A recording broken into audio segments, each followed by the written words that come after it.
تعالیٰ عنہ رات میں گشت کر رہے ہیں اور رات کی گشت میں آواز سن رہے کہ ماں اپنی بچی سے کہہ رہی ہے بیٹی دودھ میں پانی ملا دے، اور بیٹی جواب میں کہہ رہی ہے اماں امیر المومنین عمر نے منع کیا ہے، بیٹی ملا دے۔ یہاں کون سا امیر المومنین آ کر دیکھنے والا ہے تو اپنا پانی ملا دے، کس کو پتا چلے گا؟ اور بچی کہہ رہی ہے اماں امیر المومنین دیکھے نہ دیکھیں، امیر المومنین کا خدا ضرور دیکھ رہا ہے۔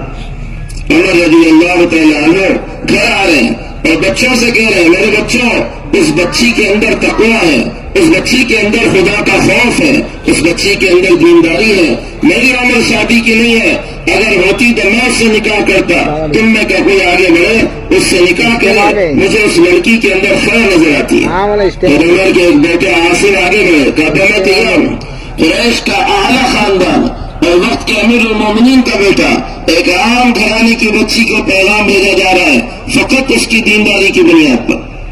اور اس بچی کو اپنے گھر لے کر آ رہے ہیں۔ تاریخ میں لکھا ہے یہ بچی جب گھر پر آئی تو عمر رضی اللہ تعالیٰ عنہ نے اس سے کہا بیٹی آج سے تیرا ایک اہم کام ہے کہ روزانہ صبح جب عمر خلافت کے کاموں کے لیے باہر نکلا کرے اس وقت اس کو یہ ضرور یاد دلانا جو اس رات نے اپنی ماں کو یاد دلایا تھا، امیر المومنین دیکھے نہ دیکھے امیر المومنین کا خدا ضرور دیکھ رہا ہے۔ اللہ نے اس رشتے میں برکت دی، ان سے ایک لڑکی پیدا ہوئی اور اس لڑکی کا نکاح ایک شخص سے ہوا جن کا نام عبدالعزیز رہا، اور ان دونوں کے جوڑے سے ایک لڑکا پیدا ہوا، اسی لڑکے کا نام نانا کے نام پر عمر رکھا گیا، اور پھر وہی عمر آگے چل کر وہ عمر ابن عبدالعزیز بنے جن کے زمانے میں لوگ زکوٰۃ کا مال لے کر نکلتے قبول کرنے والا کوئی نہیں ہوتا۔ ایک چرواہا ندی کے کنارے گھاٹ پر اپنی بکریوں کو پانی پلا رہا ہے اور اتنے میں دیکھتا ہے ایک بھیڑیے نے اس کی بکری پہ حملہ کیا، یہ چیخ رہا ہے واہ ہمارا واہ ہمارا واہ ہمارا، ہائے عمر ابن عبدالعزیز مر گئے، ہائے عمر ابن عبدالعزیز مر گئے، ہائے عمر ابن عبدالعزیز مر گئے۔ کہنے والے کہہ رہے تیری بکری مری ہے دیوانے، عمر ابن عبدالعزیز نہیں مرا ہے؟ کہ نہیں عمر ابن عبدالعزیز مرا ہے۔ کیسے کہہ رہا ہے عمر ابن عبدالعزیز مرا ہے؟ کہ روزانہ میں اس گھاٹ پہ آتا ہوں، بکریوں کے ساتھ یہ بھیڑیے بھی آتے ہیں، کبھی ان بھیڑیوں نے میری بکری پہ حملہ نہیں کیا، یہ دونوں مل کر ساتھ میں اس گھاٹ پہ پانی پیتے ہیں۔ آج بھیڑیے نے بکری پہ حملہ کیا، اس کا مطلب یہ ہے جس کی وجہ سے وہ امن قائم تھا وہ اس دنیا سے اٹھ گیا ہے۔